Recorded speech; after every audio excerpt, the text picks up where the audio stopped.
विराट रूप। अर्जुन ने कहा, आपने जिन अत्यंत गुह्य आध्यात्मिक विषयों का मुझे उपदेश दिया है, उसे सुनकर अब मेरा मोह दूर हो गया है। हे कमल नयन, मैंने आपसे प्रत्येक जीव की उत्पत्ति तथा लय के विषय में विस्तार से सुना है और आपकी अक्षय महिमा का अनुभव किया है। हे पुरुषोत्तम, हे परमेश्वर, यद्यपि आपको मैं अपने समक्ष आपके द्वारा वर्णित आपके वास्तविक रूप में देख रहा हूँ, किंतु मैं यह देखने का इच्छुक हूँ कि आप इस दृश्य जगत में किस प्रकार प्रविष्ट हुए हैं। मैं आपके उसी रूप का दर्शन करना चाहता हूँ। हे प्रभु, हे योगेश्वर, यदि आप सोचते हैं कि मैं आपके विश्व रूप को देखने में समर्थ हो सकता हूँ, तो कृपा करके मुझे अपना असीम विश्व रूप दिखलाइए। भगवान ने कहा, हे अर्जुन, हे पार्थ, अब तुम मेरे ऐश्वर्य को सैकड़ों हजारों प्रकार के दैवी तथा विविध रंगों वाले रूपों को देखो।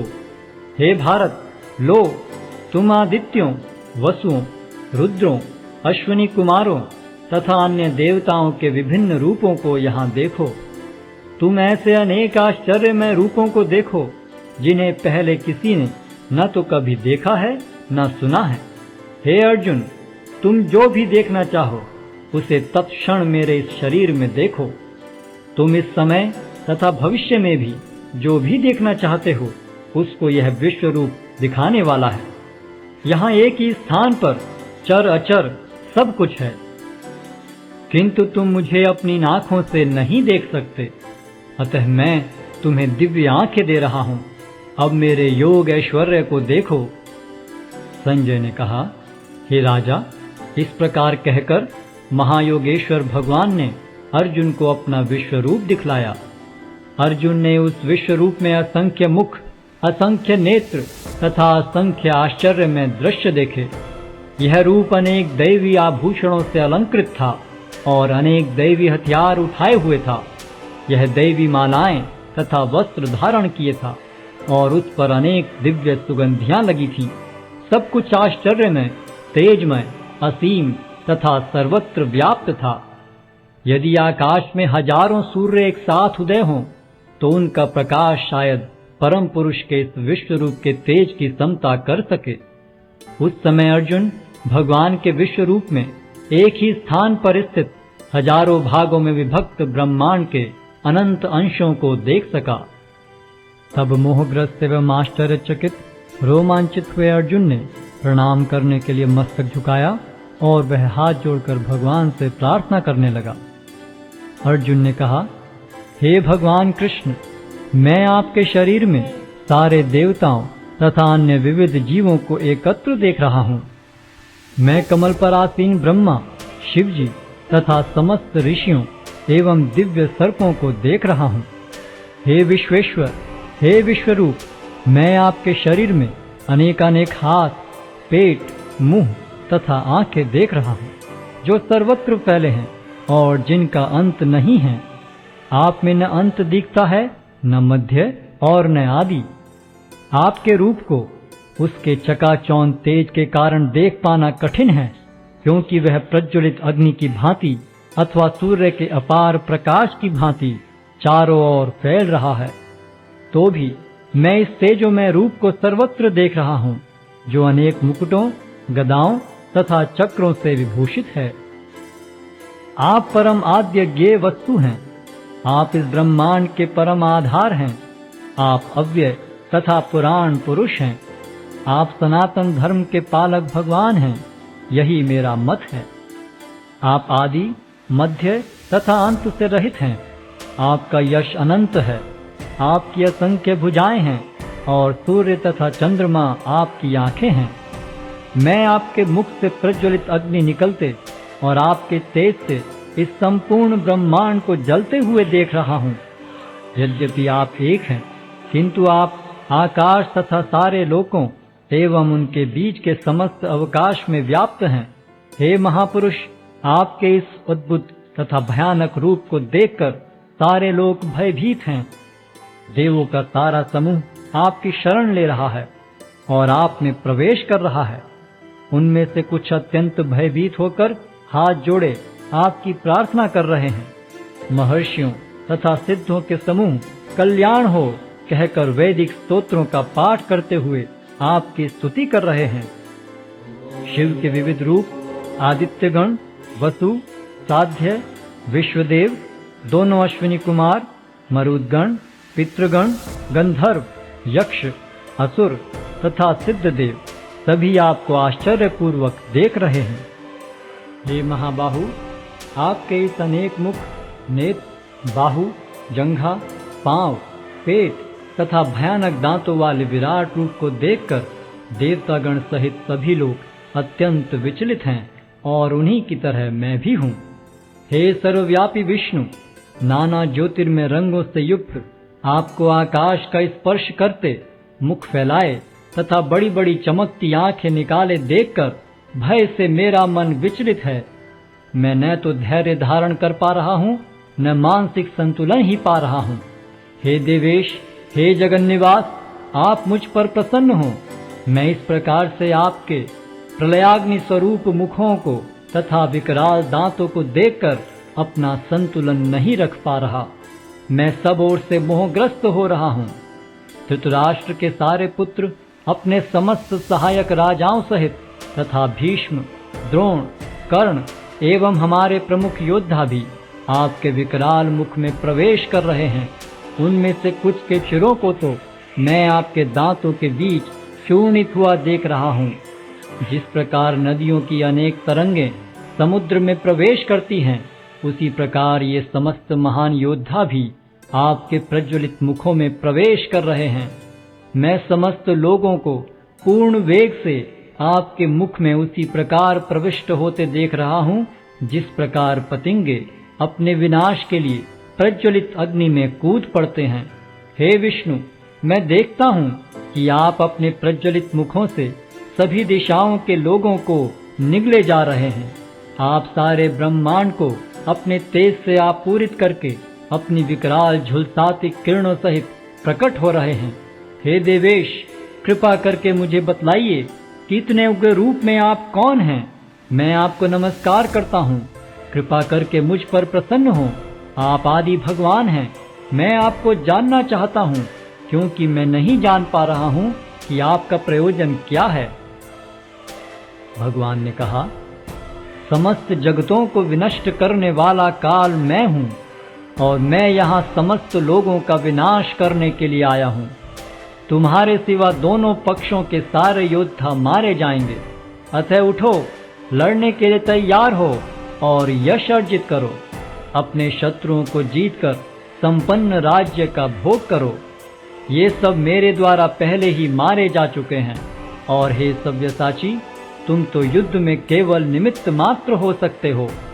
द्रोण, भीष्म, जयद्रथ, कर्ण तथा अन्य महान योद्धा पहले ही मेरे द्वारा मारे जा चुके हैं। अतः तुम उनका वध करो और तनिक भी विचलित न हो। तुम केवल युद्ध करो। युद्ध में तुम अपने शत्रुओं को परास्त करोगे।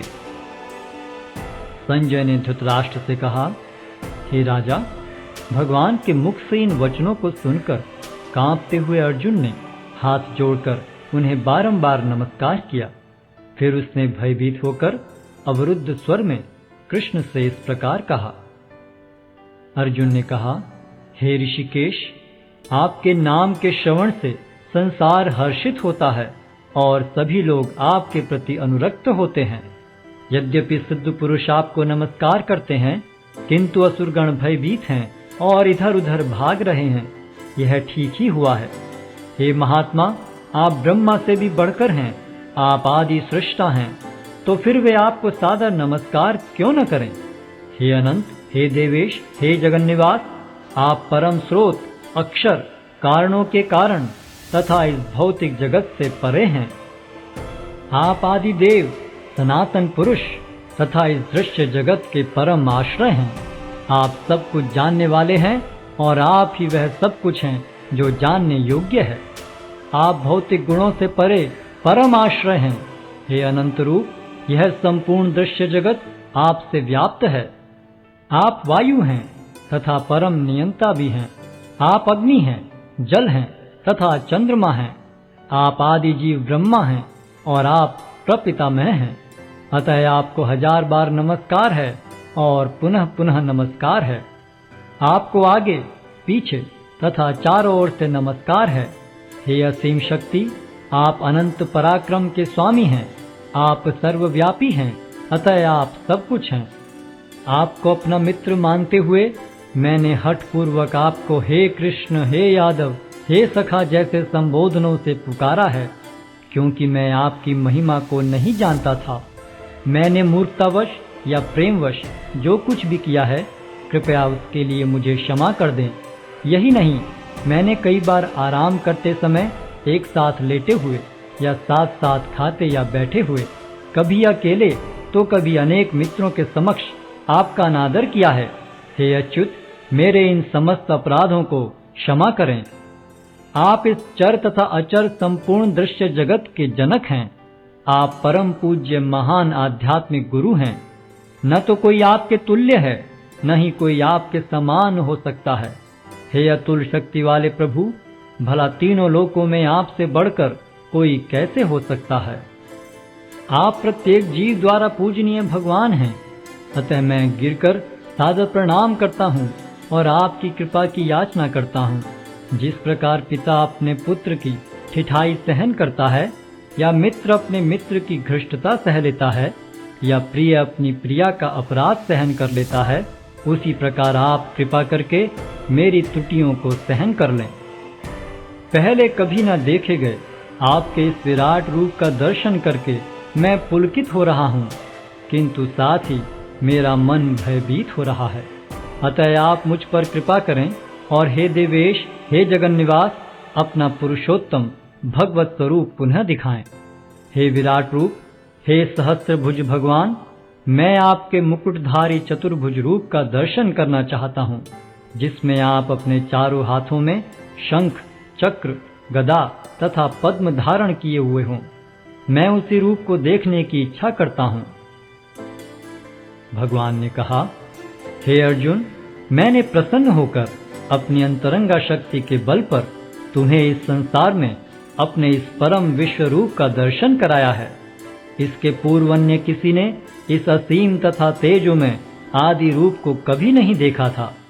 हे कुरुश्रेष्ठ, तुमसे पूर्व मेरे इस विश्व रूप को किसी ने नहीं देखा, क्योंकि मैं न तो वेदाध्ययन के द्वारा, न यज्ञ, दान, पुण्य या कठिन तपस्या के द्वारा इस रूप में इस संसार में देखा जा सकता हूँ। तुम मेरे इस भयानक रूप को देखकर अत्यंत विचलित एवं मोहित हो गए हो। अब इसे समाप्त करता हूँ। हे मेरे भक्त, तुम समस्त चिंताओं से पुनः मुक्त हो जाओ। तुम शांत चित्त से अब अपना इच्छित रूप देख सकते हो। संजय ने धृतराष्ट्र से कहा। अर्जुन से इस प्रकार कहने के बाद भगवान कृष्ण ने अपना असली चतुर्भुज रूप प्रकट किया और अंत में 2 भुजाओं वाला अपना रूप प्रदर्शित करके भयभीत अर्जुन को धैर्य बंधाया। जब अर्जुन ने कृष्ण को उनके आदि रूप में देखा तो कहा, हे जनार्दन, आपके इस अति सुंदर मानवीय रूप को देखकर मैं अब स्थिर चित्त हूँ और मैंने अपनी प्राकृत अवस्था प्राप्त कर ली है। श्री भगवान ने कहा, हे अर्जुन, तुम मेरे जिस रूप को इस समय देख रहे हो, उसे देख पाना अत्यंत दुष्कर है। यहाँ तक कि देवता भी इस अत्यंत प्रिय रूप को देखने की ताक में रहते हैं। तुम अपने दिव्य नेत्रों से जिस रूप का दर्शन कर रहे हो, उसे न तो वेदाध्ययन से, न कठिन तपस्या से, न दान से, न पूजा से ही जाना जा सकता है। कोई इन साधनों के द्वारा मुझे मेरे रूप में नहीं देख सकता। हे अर्जुन, केवल अनन्य भक्ति द्वारा मुझे उस रूप में समझा जा सकता है जिस रूप में मैं तुम्हारे समक्ष खड़ा हूँ, और इसी प्रकार मेरा साक्षात दर्शन भी किया जा सकता है। केवल इसी विधि से तुम मेरे ज्ञान के रहस्य को पा सकते हो। हे अर्जुन, जो व्यक्ति सकाम कर्मों तथा मनोधर्म के कलमश से मुक्त होकर मेरी शुद्ध भक्ति में तत्पर रहता है, जो मेरे लिए ही कर्म करता है, जो मुझे ही जीवन लक्ष्य समझता है और जो प्रत्येक जीव से मैत्री भाव रखता है, वह निश्चय ही मुझे प्राप्त करता है।